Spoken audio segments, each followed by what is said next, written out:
Hello students, my name is Ajay Shaha and today I am going to discuss the chapter Indigo from class 12 Flamingo book and the author is Louis Fisher.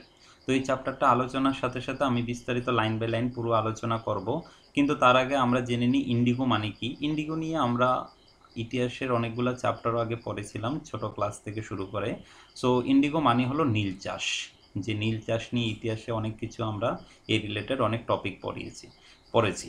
So এখানে আমরা Luis ফিশারের ছবিটাও দেখতে পাচ্ছ। এখানে ইনি হলেন Luis fisher, যিনি এই চ্যাপ্টারটা লিখেছেন, এবং এই চ্যাপ্টারটা যাকে নিয়ে লিখেছেন বা চ্যাপ্টারটা যাকে কেন্দ্র করে হয়েছে ওনার এন্ট্রিটা আগে করিয়ে দিই। ওনাকে তুমি আমরা সবাই খুব ভালো করে চিনি, চলো আগে ওনাকে আমরা চিনে নিই। উনি খুবই খুবই মহান একজন ব্যক্তি। চলো আগে ওনার এন্ট্রিটা করিয়ে নিই, তারপর আমরা চ্যাপ্টারের বিস্তারিত আলোচনা করব।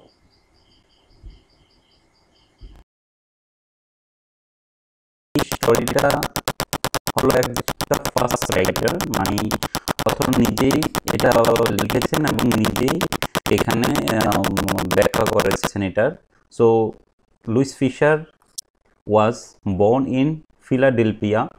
He served as a volunteer in the British Army between 1918 and 1920.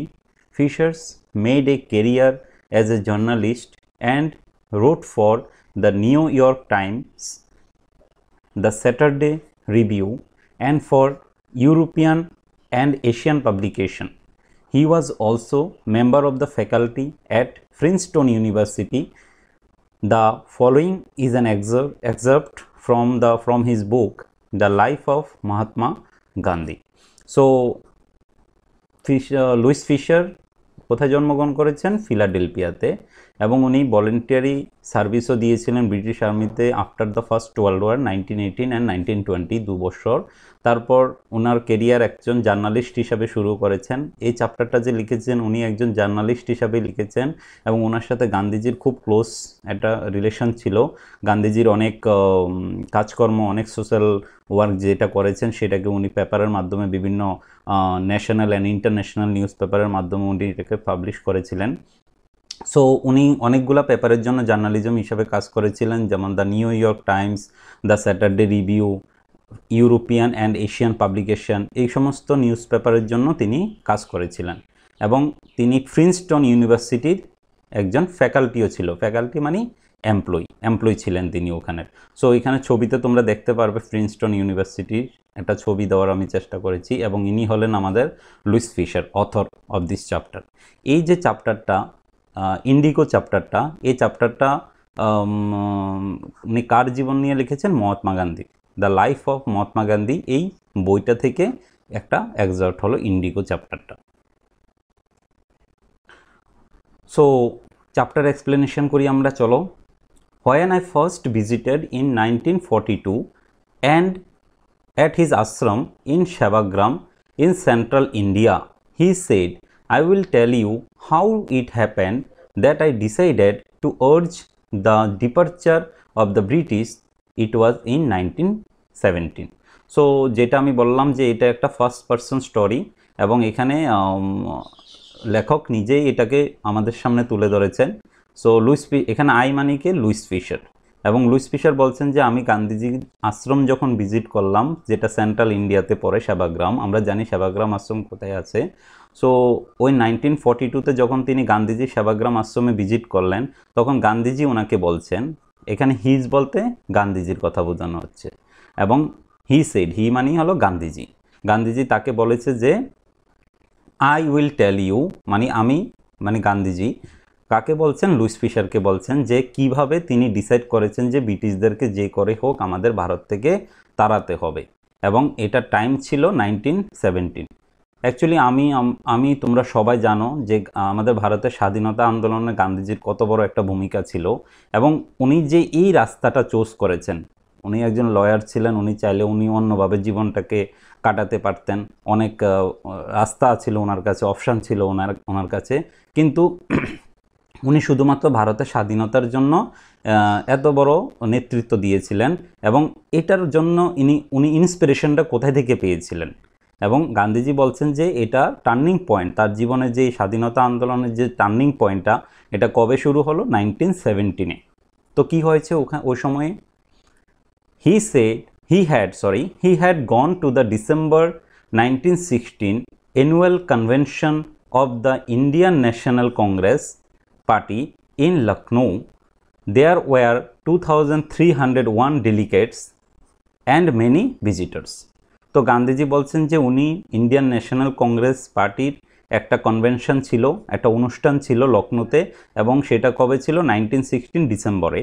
So ওই সময় তিনি লখনৌতে ছিলেন এবং সেখানে প্রায় 2301 ডেলিগেটস মিন্স গেস্ট, অতিথি, এবং অনেক ভিজিটররা সেই পার্টি মিটিংয়ের মধ্যে জয়েন করেছিল।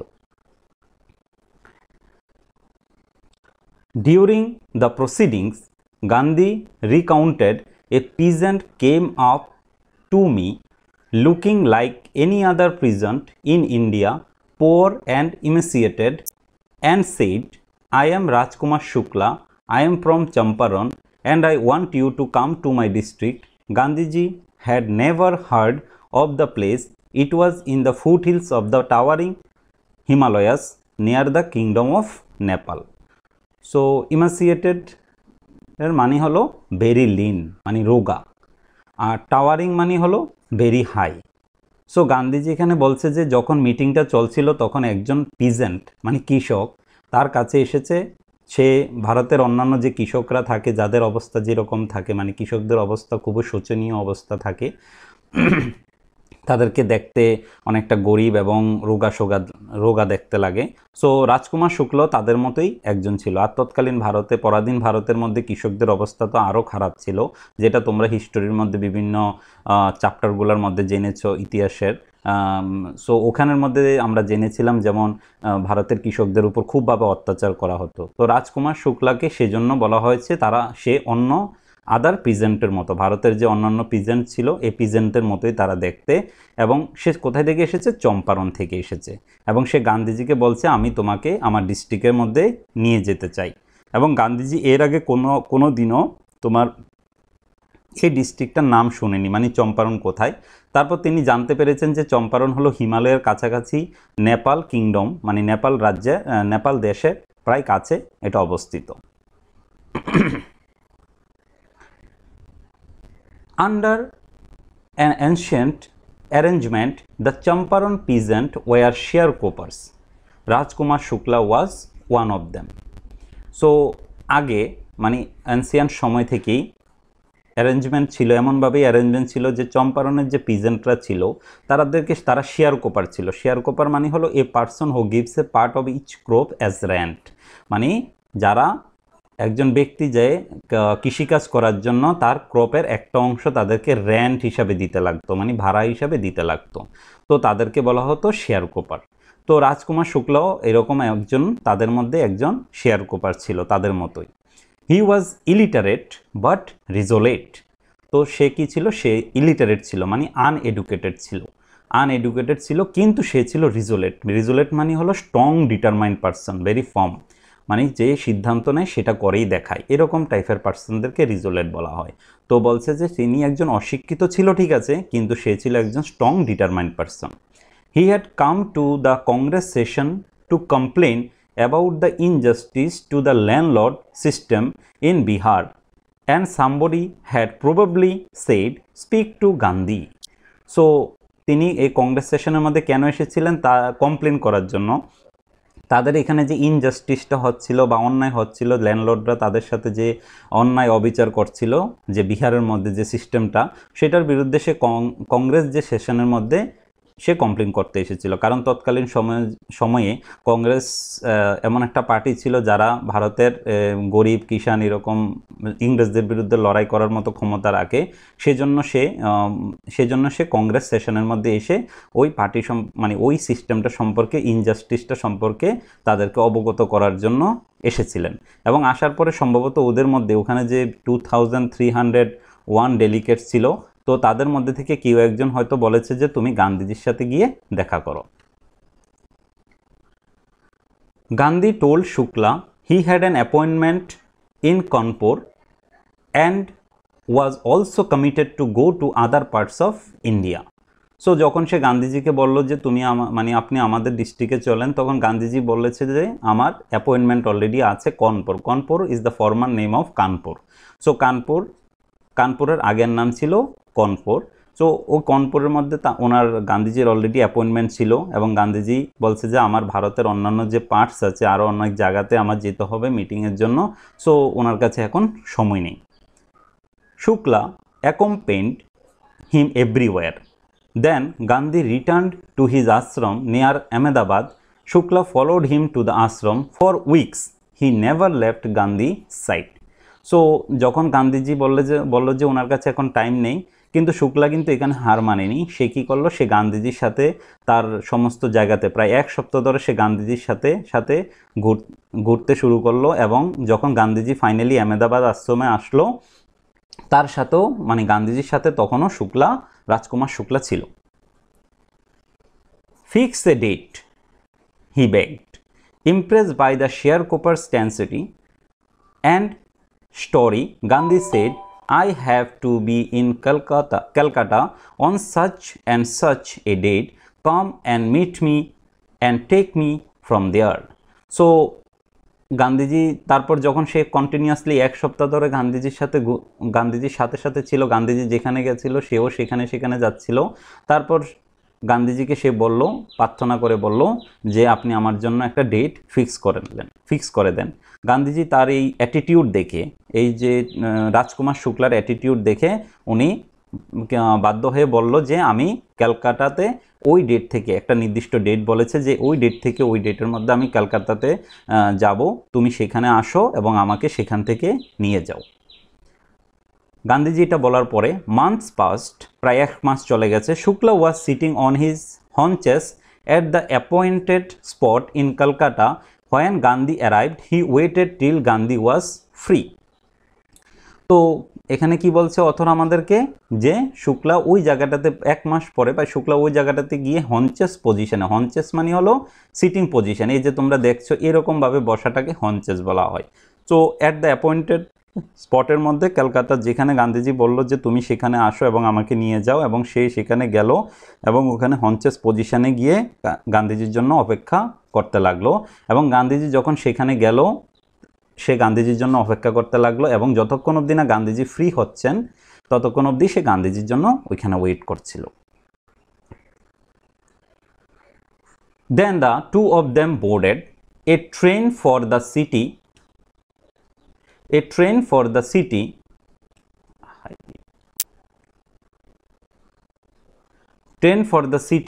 of Patna in Bihar. There Shukla led him to the house of lawyer named Rajendra Prasad, who later became the president of the Congress Party and of India. So তারা গান্ধীজি এবং রাজকুমার শুক্লা দুজনেই boarded মানে gate into a train, তারা ট্রেনের মধ্যে উঠলো for the city of Patna, Bihar. So বিহারে যাওয়ার জন্য তারা ট্রেনে চললো, এবং প্রথমত রাজকুমার শুক্লা, ওনাকে অ্যাকচুয়ালি রাজকুমার শুক্লা একজন ইলিটারেট পারসন ছিল, যে লেখা পড়তে ঠিকমতো জানতো না, পড়তে লিখতে ঠিকমতো জানতো না, সেই জন্য সে ওনাকে ভালো করে বোঝানোর জন্য রাজেন্দ্র প্রসাদ, আমরা জানি রাজেন্দ্র প্রসাদ কে ছিলেন, যিনি ভারতের প্রথম প্রেসিডেন্ট ছিলেন, এবং রাজেন্দ্র প্রসাদের বাড়িতে নিয়ে গেলেন, এবং রাজেন্দ্র প্রসাদ পরবর্তী সময়ে কংগ্রেসের প্রেসিডেন্ট এবং ভারতেরও প্রেসিডেন্ট হয়েছিলেন। Rajendra Prasad was out of town, but the servant knew Shukla as a poor yeoman who pestered his master to help the indigo sharecroppers. তো যখন রাজেন্দ্র প্রসাদের বাড়িতে গান্ধীজি এবং রাজকুমার শুক্লা গিয়েছিলেন, তখন রাজেন্দ্র প্রসাদ বাড়িতে ছিলেন না, উনি আউট অফ টাউন ছিলেন, এবং ওনার বাড়িতে রাজেন্দ্র প্রসাদের বাড়িতে যে সার্ভেন্ট কিন্তু রাজকুমার শুক্লাকে চিনত, উনি গান্ধীজিকে চিনতেন না, এবং গান্ধীজিকে উনি একজন পোর ফার্মার হিসাবে চিনত, কারণ রাজকুমার শুক্লাকে উনি চিনত আগে থেকে, কারণ রাজকুমার শুক্লা অনেকবার রাজেন্দ্র প্রসাদের বাড়িতে গেছেন এবং ওনাকে অনেকবার ডিস্টার্বও করেছেন ইন্ডিগো শেয়ারকোপারের মুক্তির জন্য।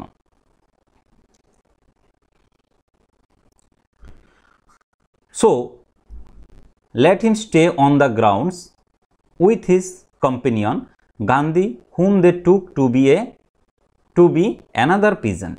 সো তারা কি করলো, ওখানে যে সার্ভেন্টরা ছিল তারা গান্ধীজিকে ভেবেছিল গান্ধীজিও মনে হয় একজন ফার্মার, রাজকুমার শুক্লার মতো একজন ফার্মার। এই জন্য ওখানে সার্ভেন্টরা কী করলো, গান্ধীজিকে কোথায় বসতে দিল, গান্ধীজিকে গ্রাউন্ডে বসতে দিল, ওনাকে কোনো জায়গা দেয়নি, আরও কোনো ভালো পজিশন দেয়নি। যেরকমভাবে রাজকুমার শুক্লা মাটিতে বসতো ঠিক সেভাবে গান্ধীজিকেও মাটিতে বসতে দিল। But Gandhiji was not permitted to draw from the well, well মানে হলো কূপ, lest some drops from the bucket pollute the entire source. How did they know that he was not an untouchable? Untouchable মানে হলো অস্পৃশ্য। তো আগে আমরা জানতাম বা আমরা শুনেছি বিভিন্ন বইয়ের মধ্যে আমাদের দেশের মধ্যে প্রচণ্ড অস্পৃশ্যতার প্রচণ্ড প্রভাব ছিল, এবং যারা নিচু জাতের লোক ছিল ফার্মার্স, তাদেরকে নিচু জাতের লোক ভাবা হতো, এবং তাদেরকে কারো বাড়িতে কোনো মিডল ক্লাস বা আপার ক্লাস বাড়িতে গেলে তাদেরকে কোনো কিছু ধরার কোনো পারমিশন ছিল না। সো রাজকুমার শুক্লার মতো গান্ধীজিও তো সিম্পল ড্রেস পরতেন, উনি সবসময় ধুতি এবং প্লেন ক্লথ পরে থাকতেন, এবং সেজন্য সার্ভেন্টরা ভেবেছিলেন যে গান্ধীজি ও একজন নিচু জাতের লোক, সে ফার্মারের সাথেই মানে রাজকুমার শুক্লারই কোনো বন্ধু হবেন, তার সাথেই কোনো ফার্মার টার্মার হবেন। সেই জন্য ওনাকে কোনো ওয়েল থেকে জল তোলারও পারমিশন ছিল না, এবং কারণ সে যদি এগুলো টাচ করে তাহলে সমস্ত জলটা পলিউট হয়ে যাবে, এ কারণে গান্ধীজির কোনো জল খাওয়ারও পারমিশন ছিল না। Gandhiji decided to go first to Muzaffarpur, which was en route to Champaran, to obtain more complete information about conditions than Shukla was capable of imparting. So, en route money on the way to or from somewhere, imparting হলো to communicate. তো Gandhiji decide করলেন, যেহেতু এখানে রাজেন্দ্র প্রসাদের সাথে ওনার দেখা হয়নি, so Gandhiji decide করলেন উনি প্রথমত মুজাফফরাপুর যাবেন, এবং ওখানে কারণ এটা চম্পারণ যাওয়ার রাস্তার মধ্যেই পড়ে, সো এন রোড চম্পারণ যাওয়ার রাস্তার মধ্যেই এটা আছে, সেজন্য তিনি ডিসাইড করলেন আগে মুজাফফরাপুর যাবেন এবং ওখান থেকে যথেষ্ট ইনফরমেশন কালেক্ট করবেন, কারণ রাজকুমার শুক্লা যতটুকু ক্যাপাবল ছিল সে ততটুকু এটাকে ব্যাখ্যা করেছে। He accordingly sent a telegram to Professor J.B. Kripalini of the Arts College in Muzaffarpur, whom he had seen at Tagore's Shantiniketan School. So, Gandhiji এখানে যাওয়ার জন্য গান্ধীজি ওখানে ওনার একজন পরিচিত ছিলেন যার নাম ছিল প্রফেসর জেবি কৃপালিনী, আর্টস কলেজের মুজাফফরাপুর যে আর্টস কলেজ ছিল সেই আর্টস কলেজের একজন প্রফেসর ছিল, কারণ ওনার সাথে ওনার দেখা হয়েছিল কোথায়, রবীন্দ্রনাথ ট্যাগরের শান্তিনিকেতন স্কুলে ওনার সাথে আগে প্রফেসর জেবি কৃপালিনীর দেখা হয়েছিল, তার জন্য উনি ওনাকে একটা টেলিগ্রামও করেছেন যে উনি আসছেন ওখানে। The train arrived at midnight, 15 April 1917. Kripalini was waiting at the station with a large body of students. So যখন ট্রেনটা পৌঁছলো তখন এটা কবে ডেট ছিল, 15 এপ্রিল 1917, এবং কৃপালিনী ওই স্টেশনে গান্ধীজির জন্য অপেক্ষা করছেন অনেক সংখ্যক স্টুডেন্টকে নিয়ে। Gandhi stayed there for 2 days in the home of professor Malkani, a teacher in the government school. তো গান্ধীজি ওখানে মুজাফফরাপুর উনি 2 দিন ছিলেন, কার বাড়িতে ছিলেন, প্রফেসর মালকানি, এটা আরেকজন ব্যক্তি, এখানে ছবি দেখতে পারবে তোমরা, যিনি একজন গভর্নমেন্ট টিচার ছিল গভর্নমেন্ট স্কুলের।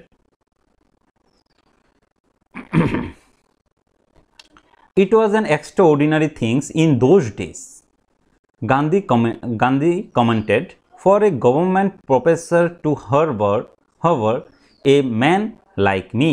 In smaller localities, the Indians were afraid to show sympathy for advocates of home rule.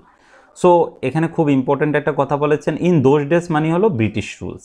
Gandhiji বলছেন যে ওই সময় এটা খুবই এক্সট্রাঅর্ডিনারি জিনিস ছিল। এক্সট্রাঅর্ডিনারি কোন জিনিসটা এক্সট্রাঅর্ডিনারি ছিল, যে গান্ধীজিকে থাকার যে জায়গা দিয়েছেন, কারণ উনি একজন গভর্নমেন্টের লোক হয়ে গভর্নমেন্টের কাজ করতেন, উনি গভর্নমেন্ট স্কুলের টিচার ছিলেন, তারপরও উনি গান্ধীজি মতো একজন ইন্ডিয়ানকে, যিনি অ্যাডভোকেট ছিলেন গান্ধীজি, সো গান্ধীজির মতো একজন লোককে, লয়ারকে ওরা বাড়িতে জায়গা দিয়েছে, মানে এটা বিশাল বড় একটা এক্সট্রাঅর্ডিনারি থিংস ছিল, কারণ সবাই তখন অ্যাফ্রেড হতো, যদি কোনো কারণে ব্রিটিশ অফিসিয়াল তারা জানে তাহলে তারা অ্যাকশন নিত, খুব স্ট্রিক্ট অ্যাকশন নিত।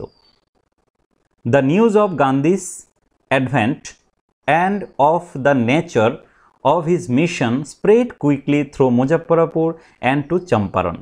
Sharecroppers from Champaran began arriving on foot and by convenience to see their champion.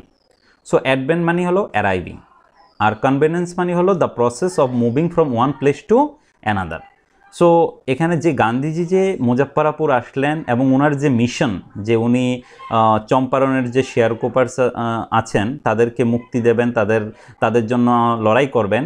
So এই খবরটা মুজাফফরাপুর এবং চম্পারণের খুব তাড়াতাড়ি স্প্রেড হতে লাগলো এবং ওখানকার চম্পারণের যে শেয়ার কোপার্সরা ছিল তারা খুব খুশি হয়ে ওনাদের যে চ্যাম্পিয়ন মানে গান্ধীজিকে দেখার জন্য হিউজ পরিমাণে মানুষ জড়ো হতে লাগলো। কেউ পায়ে হেঁটে যে যার মতো করে পারছে তারা সবাই মুজাফফরাপুর আসতে শুরু করলো। মুজাফফরাপুর lawyers called on Gandhi to brief him. They frequently represented peasant groups in court. They told him about their cases and reported the size of their fees. তো মুজাফফরাপুরের যে লয়ার্সরা ছিল তারাও গান্ধীজির সাথে সাক্ষাৎ করলো এবং তারা গান্ধীজিকে বলছে যে তারা কেসটাকে কীভাবে করলো। তারা কোর্টে গ্রুপ ওয়াইজ পিজেন্টদেরকে প্রেজেন্টও করেছে এবং তাদের কেসের যে স্ট্যাটাস, কেসটা এখন কোন পজিশনে আছে কোর্টে এবং এই তাদের কীরকম সাইজ নেন, ওনারা কীরকম, এই যে লয়াররা মুজাফফরাপুরের যে লয়াররা ওরা পিজেন্ট থেকে কী পরিমাণে সাইজ নেন, কী পরিমাণে ফিস কালেক্ট করেন মানে টাকা নেন, সেটাও গান্ধীজিকে ওনারা বলে দিলেন। Gandhi chided the lawyers for collecting big fee from the sharecroppers. He said, I come to the conclusion that we should stop going to law courts. Taking such cases to the law courts does little good, where the peasants are so crushed and fear-stricken. Law courts are useless.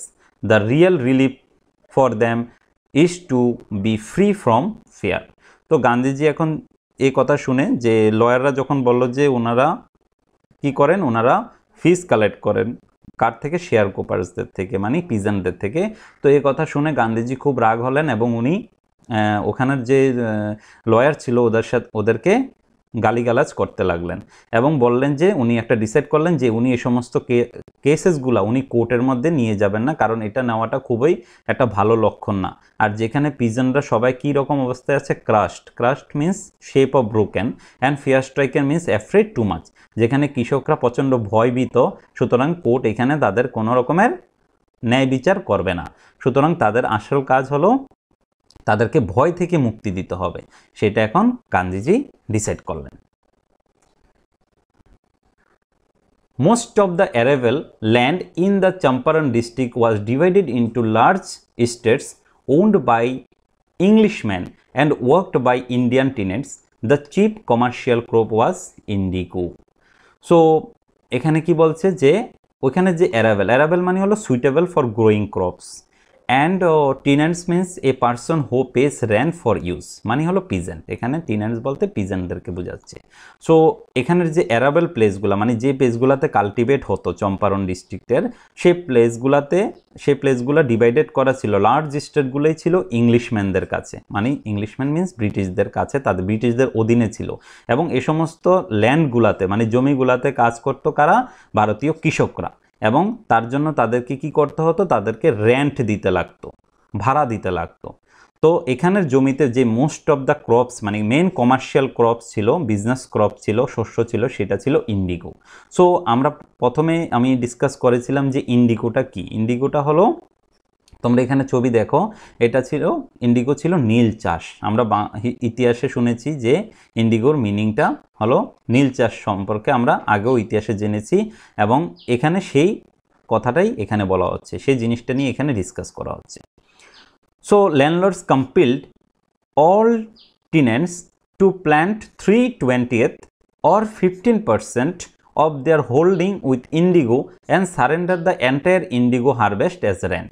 তো তাদের থেকে টাকা নেওয়া হতো। এখন কি বলছে যে ল্যান্ডলর্ডসরা তারা বলেছে, তাদেরকে কম্পিল্ড করেছে টু ডু সামথিং ফোর্সফুলি। তাদের যে জমি আছে সেই জমিতে অন্যান্য ফসলের পরিবর্তে পায় এর 15%, টোটাল জমির 15% জমিতে ওদের ইন্ডিগো চাষ করতে হবেই, এটা বাধ্যতামূলক। এবং এই ফসল যেটা হবে, ইন্ডিগো যে হারভেস্ট হবে, যে ফসল হবে, সেটাকে তাদের কি করতে হবে, সারেন্ডার করতে হবে অ্যাজ এ রেন্ট, মানে তাদের জমির ভাড়া দিতে হবে না। এখন ভাড়ার পরিবর্তে তাদের কি করতে হবে, ইন্ডিগো ফসল করে সেটাকে তাদের কাছে জমা দিতে হবে। This was done by long term contract. তো এটা কন্ট্রাক্ট হতো কার মধ্যে? ল্যান্ডলর্ড আর পিজেন্টদের মধ্যে এটা কন্ট্রাক্ট হতো যে তোমাদের জমির কোনো ভাড়া দিতে হবে না, তার পরিবর্তে 15% জমিতে, তোমার যে টোটাল জমি থাকবে সেই জমির 15% জমিতে তোমার ইন্ডিগো চাষ করতে হবে, এবং যে চাষ করে যে ইন্ডিগো হারভেস্ট হবে, ফসল হবে, সেটাকে তোমাদের র্যান্ড হিসাবে সারেন্ডার করতে হবে। Presently, the landlords learned that Germany had developed synthetic indigo. They thereupon obtained agreements from the sharecroppers to pay them compensation for being released from the 15% arrangement. So, আগে ইন্ডিগোটা কি করা হতো? ইন্ডিগো চাষ করতে হতো, জমিতে চাষ করতে হতো, কিন্তু এখন জার্মানি কি করলো? জার্মানি এটাকে ডেভেলপ করলো, তারা সিনথেটিক ইন্ডিগো অলরেডি আবিষ্কার করলো, যেটা কেমিক্যাল ল্যাবের মধ্যে অ্যাভেলেবেল হয় এবং সেটা অনেকটা দাম কম, যেটা কৃষকরা জমিতে করে যে ফসল করতো সেটার থেকে অনেক অনেক দাম কম। তো ল্যান্ডলর্ডরা যখন তারা শুনেছে যে জার্মানি অলরেডি ডেভেলপ করে ফেলেছে, এখন আর ইন্ডিগো চাষ করার দরকার নেই, তখন তারা ইমিডিয়েটলি কি করলো? Immediately after hearing something thereupon, মানে ইমিডিয়েটলি আফটার হিয়ারিং সামথিং, তারা কি করলো? তারা এবার কৃষকদের সাথে শেয়ার কোপার্স যারা ছিল, যাদের থেকে তারা 15% এগ্রিমেন্ট করেছিল, তো তাদেরকে বলেছে তোমাদের এখন আর 15% এগ্রিমেন্টের দরকার নেই, তোমাদের তার পরিবর্তে কি করতে হবে? কম্পেনসেশন দিতে হবে, কিছু টাকা দিতে হবে, তাহলে তাদেরকে মুক্তি দেওয়া হবে আর নীল চাষ করতে হবে না। Their share cropping arrangement was irksome to the peasant and many signed willingly, those who resisted engaged lawyers and landlords hired thugs. So কি বললো এখানে শেয়ার কোপার্সরা? এখানে অথর আমাদেরকে বলল যখন তারা জানতে পারলো, ল্যান্ডলর্ডসের এই ইনফরমেশন শুনে ওখানে যে শেয়ার কোপাররা ছিল তারা অনেকে অ্যানোয়িং হয়ে গেছে, ইকসাম মানে হলো রাগ হয়ে যাওয়া, পিজেন্টরা, এবং কেউ কেউ উইলিংলি সাইনও করে ফেলেছে। তারা সাইন করে ফেলেছে কেন? কারণ ইন্ডিগো চাষ করাটা খুবই কষ্টসাধ্য ছিল, বছরে 2 বার ইন্ডিগো চাষ করতে হতো। এবার এই থেকে মুক্তি পাওয়া তারা অনেক বেটার মনে করেছে যে তারা কম্পেনসেশন দিয়ে দেবে এবং তারা এখন ইন্ডিগো আর চাষ করবে না। কিন্তু কিছু কিছু ছিল যারা প্রোটেস্ট করে তারা কি করলো? কোর্টে কেস করলো এবং তার ফলে ল্যান্ডলর্ডরা তারা অ্যাক্ট ভায়োলেন্টলি, তারা খুব রাগ হয়ে গেল। Meanwhile, the information about synthetic indigo reached to the illiterate peasant who had signed and they wanted their money back. So, আমরা আগের প্যারাতে দেখলাম যে যারা এখানে অলরেডি টাকা দিয়েছিল কিন্তু তারা এক খবরটা জানতো না যে সিনথেটিক ইন্ডিগো বাজারের মধ্যে এসে পড়েছে। সো যখন তারা এই খবরটা শুনলো যে তারা ভুল করেছে, মানে তারা ওই ল্যান্ডলর্ডদেরকে টাকা দিয়ে তারা মুক্তি পাওয়ার জন্য চেষ্টা করেছে, এখন তারা তাদের টাকাগুলা ব্যাক চাইছে। কার থেকে? ওই পিজেন্টরা টাকা চাইছে ল্যান্ডলর্ড থেকে, বলছে যে তাদের টাকা ফেরত দিতে হবে, কারণ এই ইনফরমেশনটা তাদের সাথে লুকানো হয়েছিল। At that point Gandhi arrived in Champaran. ঠিক তখনই এই যে কন্ডিশন চলছিল, মানে তারা টাকা ফেরত চাইছে, পিজেন্টরা, গরিব পিজেন্টরা, অশিক্ষিত পিজেন্টরা, কারণ তারা পরে শুনেছে যে সিনথেটিক ইন্ডিগো বাজারে এসে পড়েছে, কিন্তু যারা সাইন করে তাদের টাকা দিয়ে তারা মুক্তি পেয়ে গেছে যে তাদেরকে এখন থেকে আর নীল চাষ করতে হবে না। কিন্তু যখন তারা পরে খবরটা জেনেছে অ্যাকচুয়ালি সিনথেটিক ইন্ডিগো বাজারের মধ্যে অ্যাভেলেবেল হয়ে গেছে, তখন তারা খুব রাগ হয়েছেন এবং তারা যে ল্যান্ডলর্ড ছিল তাদের থেকে টাকা ফেরত চাইছিলেন। ঠিক সেই সময় গান্ধীজি চম্পারণের মধ্যে এসে পৌঁছেছেন। He began by trying to get the facts. First he visited the secretary of the British Landlord Association. The secretary told him that he could give no information to an outsider. Gandhiji answered he was no outsider. So ঠিক এই পজিশনের মধ্যে যখন কৃষকরা লড়াই করছিল তাদের টাকা ফেরত পাওয়ার জন্য ল্যান্ডলর্ড থেকে, ঠিক এই পজিশনে যখন গান্ধীজি চম্পারণ অ্যারাইভ করলো, তখন সে আসল ফ্যাক্টটা জানার জন্য সেক্রেটারি, ব্রিটিশ ল্যান্ডলর্ড অ্যাসোসিয়েশনের সেক্রেটারি অফিসে ভিজিট করলো এবং সেখান থেকে সেই ইনফরমেশন জানার চেষ্টা করলো। কিন্তু ব্রিটিশ সেক্রেটারি ওনাকে গান্ধীজিকে বললো যে ওরা কোনো ইনফরমেশন গান্ধীজিকে দেবেন না, কারণ গান্ধীজি একজন outsider. Next, Gandhi called on the British official commissioner of the Tirupth division in which the Champaran district lay. The commissioner Commissioner, Gandhi reports, proceeded to bully me and advised me forthwith to leave Tirut. So এখানে দেখো ম্যাপের মধ্যে তোমরা দেখবে চম্পারণ যে ডিস্ট্রিক্টটা ছিল সেটা কার আন্ডারে ছিল? তিরুত ডিস্ট্রিক্টের আন্ডারে ছিল। সো সেখানে এখানে দেখো ম্যাপের মধ্যে আমি দেখানোর চেষ্টা করেছি তিরুত ডিস্ট্রিক্টের আন্ডারে এখানে ছিল Champaran.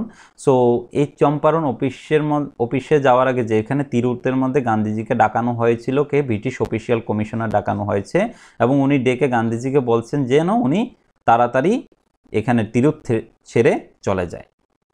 Gandhi did not leave. Instead, he proceeded to Motihari, the capital of Champaran. Several lawyers accompanied him. At the railway station, a vast multitude greeted Gandhi. তো গান্ধী এ কথা কমিশনারের এ কথাটার কোনো পাত্তা দেয়নি এবং উনি তার জন্য কি করলেন? উনি মতিহারিতে চলে গেলেন। মতিহারি ছিল চম্পারণের ক্যাপিটাল, মানে যেখান থেকে চম্পারণের মেইন হেডকোয়ার্টার, মানে যেখানে সমস্ত কাজকর্ম হতো সেখানের মধ্যে উনি চলে গেলেন এবং ওনার সাথে সাথে অনেক কম্পিনিয়ন ছিল, অনেক লয়ার ছিল ওখানের, এবং রেলওয়ে স্টেশনে একটা বিশাল মাল্টিটিউড মানে হলো a large number of people, greeted means হলো ওয়েলকাম, গান্ধীজিকে ওয়েলকাম করার জন্য এসেছে। He ran to a house and using it as headquarters continued his investigations. A report came in that a peasant had been maltreated in a nearby village. Gandhi decided to go and see. The next morning he started out on the back of an elephant. So Gandhiji ওখানের মধ্যে মতিহারির এখানে একটা বাড়ি ভাড়া করে উনি থাকতে শুরু করলেন, এটাকে হেডকোয়ার্টার হিসাবে বানিয়ে হেডকোয়ার্টারে, এবং ওখানের মধ্যে ইনভেস্টিগেশন, ওনার যে গবেষণা বা ওনার যে রিপোর্ট এগুলি কালেক্ট করতে শুরু করলেন, পিজেন্টের সাথে কি কি হয়েছে এবং কি ঘটনা উনি জানার চেষ্টা করলেন। এবং ঠিক সে সময় তিনি খবর পেলেন যে একজন পিজেন্টের সাথে কি করা হয়েছে? দুর্ব্যবহার করা হয়েছে, ওর সাথে খারাপ ব্যবহার করা হয়েছে কাছেরই একটা গ্রামের মধ্যে। তখন গান্ধীজি ডিসাইড করলো ওনার সাথে গিয়ে দেখা করার জন্য, এবং পরের দিন সকালে উনি হাতির পিঠে করে চড়ে সেখানে যেতে শুরু করলেন। He had not proceeded far when the police superintendent's messenger overtook him and ordered him to return to town in his carriage. Gandhi compelled. So কী করলেন? উনি যখন জাস্ট শুরু করলেন এবং বেশি দূরেও যাননি, যখন পুলিশ সুপারিনটেন্ডেন্ট কী করলো? একজন মেসেঞ্জার সে গান্ধীজিকে ওভারটেক করলেন এবং গান্ধীজিকে বলল যে ওনার ক্যারেজে করে ওনাকে আসার জন্য, এবং গান্ধীজি সেটা ফলো করে মেনে গেলেন। গান্ধীজি আবার ফিরত চলে গেলেন। The messenger drove Gandhi home where he served him with an official notice to quit Champaran immediately. So ওখানের যে মেসেঞ্জার ছিল, যে সুপারিনটেন্ডেন্টের যে মেসেঞ্জার ছিল, সে ওনাকে ড্রাইভ মানে হলো first simple of drive, drop মানে হলো first simple of drive. So গান্ধীজিকে তার বাড়িতে পৌঁছে দিলেন এবং গান্ধীজিকে সাথে একটা নোটিশ দিয়ে ধরিয়ে দিলেন এবং গান্ধীজিকে বললেন উনি যেন ইমিডিয়েটলি চম্পারণ ছেড়ে চলে যায়। Gandhi signed A receipt for the notice and wrote on it that he would disobey the order. In consequence, Gandhi received a summons to appear in court the next day. So Gandhiji ওই যে রিসিপ্টটা, যে অর্ডারটা ওনাকে দিয়েছে যে ওনাকে ছেড়ে চলে যাওয়ার জন্য, কিন্তু গান্ধী সেটাকে অমান্য করলেন। গান্ধী সই করে সেটাকে রাখলেন এবং বলে দিলেন এবং ওখানের মধ্যে যে উনি এটাকে ডিসওবে করবেন, মানে টু রিফিউজ করবেন। এবং এর ফলে কনসিকুয়েন্ট অ্যাজ এ রেজাল্ট, এর ফলে কি হলো? ওনাকে সমন দেওয়া হয়েছে কোর্ট থেকে। সমন মানে হলো to order someone to come, কোর্টের একটা সমন দেওয়া হলো যে ওনাকে পরের দিনে কোর্টে হাজির হতে হবে, কারণ উনি সুপারিনটেন্ডেন্টের অর্ডারকে ডিসওবে করেছেন। All night Gandhi remained awake. The telegraphed Rajendra Prasad to come from Bihar with influential friends. He sent instructions to the ashram. He wired a full report to the viceroy. So Gandhi পুরো রাত ওদিন ঘুমোতে পারেননি। সো উনি telegraph Rajendra Prasad to come, মানে রাজেন্দ্র প্রসাদকে উনি Telegraph করলেন যেন উনি বিহার থেকে উনি যত তাড়াতাড়ি সম্ভব তার ইনফ্লুয়েন্সিয়ালকে নিয়ে, মানে অন্যান্য যে আরও যে ওনার যে ডিসিপল ছিল, মানে যারা আন্দোলনকারী ছিল ওনাদেরকে নিয়ে যেন তাড়াতাড়ি বিহার থেকে এসে পড়েন, এবং সাথে সাথে উনি ইনস্ট্রাকশন পাঠিয়েছিলেন আশ্রমের মধ্যে যেন ওরা পুরো রিপোর্টটা ভাইসরয়কে, যে ব্রিটিশ ভাইসরয় আছে ওনাকে যেন ওরা রিপোর্ট করেন। Morning found the town of Motihari black with peasant. They did not know Gandhi's record in South Africa. They had merely heard that a Mahatma who wanted help them was in trouble with the authorities. So merely means something. So এখানে যে পরের দিন সকালে যে মতিহারি যেটা চম্পারণের capital ছিল, so ওখানের মধ্যে অনেক হাজার হাজার পিজনরা তারা সম্পূর্ণ টাউনটাকে ঘেরাও করে ফেললো, মানে ওখানে এসে ভিড় করে ফেললো। এবং তারা কোনোদিনও মানে গান্ধীজির যে রেকর্ড, যেটা সাউথ আফ্রিকাতে গান্ধীজি কি কি করেছেন সেটা তারা কিছুই জানতেন না। তারা যা শুনেছেন একজন মহাত্মা, একজন বড় আত্মার লোক, ওরা তাদেরকে সাহায্য করার জন্য, পিজনদেরকে সাহায্য করার জন্য এসেছিল, কিন্তু আজকে অথরিটিরা ওনাকে প্রবলেমে ফেলে দিয়েছে, মানে ওনাকে ডিস্টার্ব করছে। Their spontaneous demonstration in thousands around the courthouse was the beginning of their liberation from free of the British. So এবার এরা যে spontaneous মানে হলো without any planning, the act of showing demonstration. So এখানে যে হাজার হাজার লোক এসে ভিড় করেছেন, এটার দ্বারা প্রমাণিত হয়েছে গান্ধীজি এটা কি দেখলেন, গান্ধীজি দেখলেন যে এটা যা শুরুবাত হয়েছে যে ব্রিটিশদেরকে এখন আর কেউ ভয় পান না। The official felt powerless without Gandhi's cooperation. So ওখানের যে অফিসিয়ালরা ছিল এত সংখ্যক ক্রাউডকে তারা কন্ট্রোল করতে পারছে না, সেই জন্য তারা পাওয়ারলেস এখানে হয়ে গেছে এবং গান্ধীজিকে তারা কোপারেশন মানে সাহায্য করার জন্য তারা বলছিল। He helped them regulate the crowd. So এই যে ক্রাউডটাকে কন্ট্রোল করার জন্য গান্ধীজি অফিসিয়ালদের, ওখানে যে গভর্নমেন্ট অফিসিয়াল যারা ছিল তো তাদেরকে সাহায্য করেছে। He was polite and friendly. তো গান্ধীজি সবসময় ওনার নেচারটা খুব শান্ত স্বভাবের ছিল এবং তিনি ওখানের যে ভিড় এবং ওখানের যে জনগণ যারা ভিড় করেছে তাদের প্রতি সে খুব পোলাইট এবং ফ্রেন্ডলিভাবে বিহেভ করেছে। He was giving them concrete proof that their might hitherto dreaded and unquestioned could be challenged by Indians. So Gandhiji ওখানে কি করলেন, ওদেরকে কনক্রিট প্রুফ মানে প্রমাণ দিলেন, এবং এখানে হিট হ্যাড ট্রু মানে হলো until a particular time, dreaded means causing fear. So বলছে যে একটা পার্টিকুলার টাইম অবধি সবাইকে ভয় দেখিয়ে চুপ করানো যাবে, কিন্তু এখন ইন্ডিয়ানরা এগুলাকে চ্যালেঞ্জ করতে শিখে গেছে। The government was baffled. The prosecutor requested judge to postpone the trial. Apparently, the authorities wished to consult their superior. তো এখন ওখানের যে গভর্নমেন্ট তারা সবাই এখন কনফিউজ হয়ে গেছে, অ্যাকচুয়ালি তারা বুঝতে পারছে না তারা কি করবে, কিভাবে ম্যাটারটাকে সলভ করবে। তার জন্য তারা ওখানের যে জাজ ছিল, তারা প্রসিকিউটর, গভর্নমেন্ট যে প্রসিকিউটর ছিল, লয়ার ছিল, তারা কি করলো, বললো যে ট্রায়ালটাকে পোস্টপোন করে দেওয়ার জন্য, এবং তারা এই ব্যাপারে হায়ার অথরিটির সাথে কথা বলবে। Gandhi protested against the delay. So Gandhiji এই যে ডিলেটা হবে তার জন্য এটার বিরুদ্ধে রুখে দাঁড়ালো এবং তিনি বললেন যে এটা ডিলে করা যাবে না। He read a statement pleading guilty. He was involved, he told the court, in a conflict of duties. On the one hand, not to set a bad example as the lawbreaker. On the other hand, to render the humanitarian and national service for which he had come.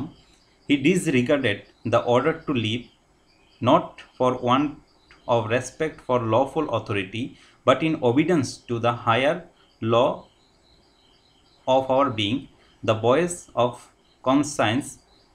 He asked the penalty due. So Gandhiji এখন কী করছে, অথরা আমাদেরকে মানে narrator আমাদেরকে বলছে যে গান্ধীজি কোর্টের মধ্যে দাঁড়িয়ে একটা নোট পড়েছে, এবং নোট পড়ে তিনি যে ওখানে যে জাজ ছিল, জাজকে বলছে যে অ্যাকচুয়ালি ওনার কাছে কনফ্লিক্ট অফ ডিউটি মানে অপোজিং অপিনিয়ন, মানে ওনার কাছে দুটা ডিউটি ছিল। একটা তো উনি একজন ল ব্রেকার হতে চাইছেন না, মানে অ্যাকচুয়ালি উনি লকে খুব রেসপেক্ট করেন, এবং অন্যদিকে তিনি হিউম্যানিটেরিয়ান সার্ভিস করার জন্য এখানে এসেছেন, এবং যে কারণে উনি ওনার ডিউটিটা ঠিকমতো ফুলফিল করতে পারেননি, মানে অথরিটিকে মানতে পারেননি। এই জন্য তিনি লয়ের কাছ থেকে মানে জাজের কাছ থেকে তার পেনাল্টি ডিউটা কত এটা পে করার জন্য তিনি রাজি হয়ে গেলেন। The magistrate announced that he would pronounce sentence after a 2 hours recess and asked Gandhi to furnish the bail for those 120 minutes. Gandhi refused. The judge released him without bail. তো magistrate বললেন যে তিনি 2 ঘন্টা পরে recess মানে ব্রেকের পরে উনি ওনার জাজমেন্ট শোনাবেন এবং তার জন্য তিনি গান্ধীজিকে 120 মিনিটসের জন্য বেলও দিতে রাজি হয়ে গেছেন, কিন্তু গান্ধীজি বেল নেননি, উনি এটাকে রিফিউজ করে দিলেন। তারপর ফাইনালি জাজ কী করলো, ওনাকে উইদাউট বেলে ওনাকে মুক্তি দিয়ে দিল, রিলিজ করে দিল। When the court reconvened, the judge said he would not deliver the judgment for several days. Meanwhile, he allowed Gandhi to remain at liberty. Liberty means freedom. So যখন reconvent means to start again. তো যখন আবার 2 ঘন্টা পরে যখন court শুরু হলো তখন জাজ কি বলল যে উনি আজকে কোনো জাজমেন্টই ডেলিভার করবেন না এবং several days, not for today, আরও আগামী কয়েকদিনও উনি এ ব্যাপারে কোনো রকমের কোনো জাজমেন্ট দেবেন না। তার জন্য মিনহোয়াইল তিনি গান্ধীজিকে টোটালি লিবার্টি দিয়ে দিল, মানে স্বাধীনতা দিয়ে দিল। So thank you for watching this video.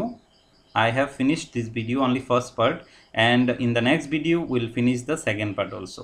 Thank you for watching my video. Please do subscribe and like and share. Thank you.